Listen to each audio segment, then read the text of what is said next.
열왕기 15장 1절에서 7절에는 이제 남쪽 유다 왕이었던 아샤라의 통치와 그 다음에 그에게 하나님께서 심판하신 그 사건이 기록이 되어 있습니다.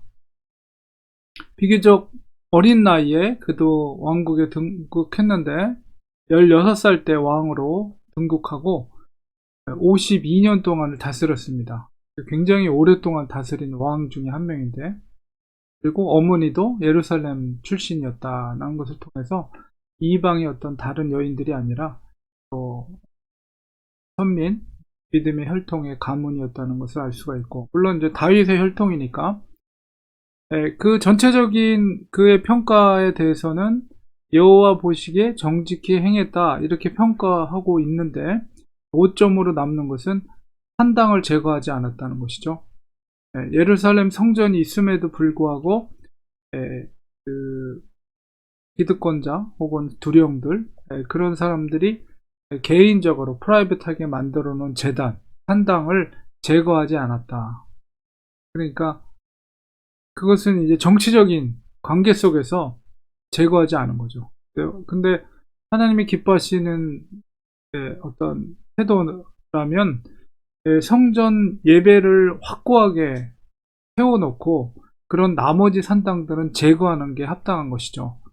왜냐하면 남쪽 유다에게 있어서 예루살렘 성전이 있는데 다른 산당을 놔둔다는 것은 잘못될, 왜곡될, 제사가 왜곡되고 그 어떤 그 산당을 소유한 사람들에 의해서 왜곡된 제사의 행위들이 이루어질 가능성이 있기 때문에 올바른 신앙의 모습은 그런 것들을 제거를 해야 되는데 여전히 남겨놓고 거기서 제사를 드리게 했다는 것이죠.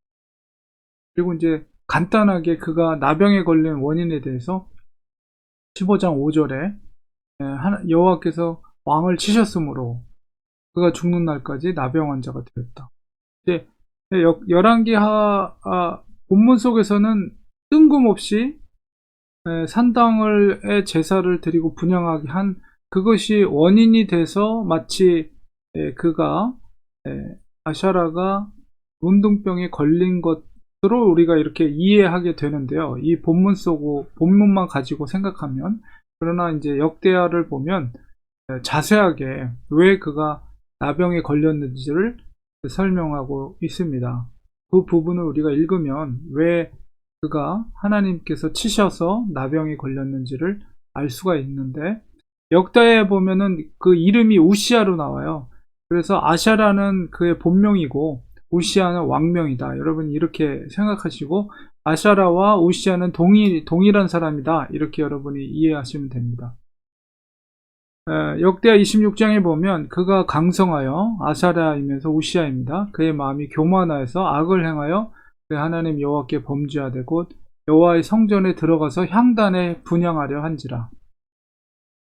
앞부분을 우리가 읽어보면 하나님께서는 그 나라를 부강케 하셨습니다. 그리고 특별히 기술자들을 통해서 강력한 무기, 그러니까 기계적인 무기를 만들어서 거기다 화살이라든가 돌을 얹어가지고 적들을 더 강력하게 무찌를 수 있는 그런 무기들을 만들어서, 무기가 강력해지면 그만큼 전투력이 강해지기 때문에 여러 나라를 굴복시키고 정복할 수가 있는 거죠. 그래서 이 아샤라 왕은 강력한 군사적인 국가로 이웃 나라들을 무기력으로 제압할 수 있는, 그러다 보니까 그가 마음이 교만해졌어요. 그리고 이제 여호와의 전에서 향단을 직접 자기가 분향하려 했던 행동은 그 교만한 마음에서 나온 거죠. 내가 이렇게 큰 역할들을 이 나라를 위해서 하고 있다.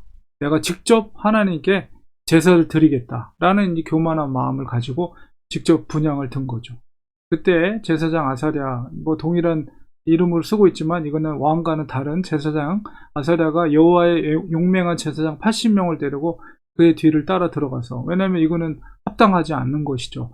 하나님께서는 반드시 레위 지파와 제사장들을 통해서 분향케 했지 결코 유다 지파가 이 분향을 할 수 있게 안 했거든요. 그것을 이제 막기 위해서 이제 제사장이 뒤쫓아간 거예요. 우시아 왕 곁에 서서 그에게 이르되 우시아여 여호와께 분향하는 일은 왕이 할 바가 아니요 오직 분향하기 위하여 구별함을 받은 아론의 자손 제사장들이 할 바니 성소에서 나가소서. 이 제사장들이 쫓아내는 거예요. 왕이 범죄하였으니 하나님 여호와께서는 영광을 얻지 못하리이다. 우시아가 손으로 향로를 잡고 분향하려 하다가 화를 내니 그가 제사장에게 화를 낼 때 여호와의 전 안향단 곁 제사장들 앞에서 그의 이마에 나병이 생긴지라. 바로 이 일 때문에 그가 나병에 걸리게 된 것이죠. 죽는 날까지 나병 환자로 별궁에 거하게 됐다.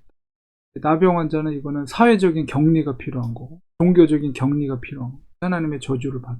그러니까 그 심판을 받은 거는 그의 교만함입니다.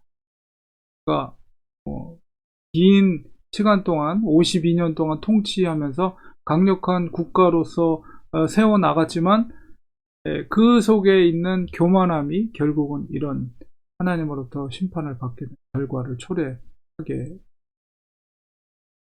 우리가 사람이 잘 될 때가 위험한 거예요. 형통하고 잘 될 때. 힘들고 어려우면 하나님을 찾지만 잘 되고 형통하면 자기가 잘나서 자기가 똑똑해서 자기가 능력이 있어서 잘 되는 거로 착각을 하거든요. 특별히 그렇기 때문에 하나님은 그의 교만함에 대해서 징계를 하신 것입니다. 우리도 믿음 생활을 할 때 그리스도인이 항상 가장 중요한 덕목 중에 하나가 겸손함이 절대 교만해서는 안 됩니다. 교회 생활이나 사회생활이나 사람과의 관계 속에서 교만한 태도를 가지면 안 돼요. 내가 가진 것, 내가 배운 것, 내가 소유하고 있는 것, 남들보다 비교해서 탁월한 것, 이런 것 때문에 사람들 앞에서 교만하고 남들을 우습게 생각하고 자기를 더 높이 생각하고 이런 태도가 바로 하나님 앞에서 심판을 받는 태도입니다. 우리는 늘 어떤 상황 속에 있더라도 내가 뭐 얼만큼 가지고 있고 얼만큼 배우고 얼마나 높은 신분에 있다 할지라도 겸손한 태도를 가질 때 하나님은 그런 겸손한 자를 사용하십니다. 오늘 이 말씀 속에서 이 아사랴 왕의 정말 마지막 말년이 얼마나 비참합니까? 사람들을 만나지도 못하고 완전히 스스로 감옥을 만들어 놓고 그렇게 죽는 날까지 별궁에서 거할 수밖에 없는 삶을 살았다는 것. 늘 겸손한 믿음의 태도를 통해 하나님 앞에 마지막까지 귀하게 쓰임받는 우리가 되길 소망합니다. 기도하겠습니다. 하나님 감사합니다. 오늘 말씀 속에 귀한 또 가르침을 통해서 우리가 겸손한 태도를 갖고 신앙생활하고 사람과의 관계 속에서 그런 삶의 태도를 갖는 것이 얼마나 중요한가를 다시 한번 깨닫게 됩니다. 늘 하나님 앞에 먼저 겸손한 자들 되게 하시고 사람들 앞에서도 겸손한 태도를 통해서 하나님 앞에 인정받고 사람들에게도 존중받는 우리가 되게 하여 주시옵소서. 예수님의 이름으로 기도합니다. 아멘.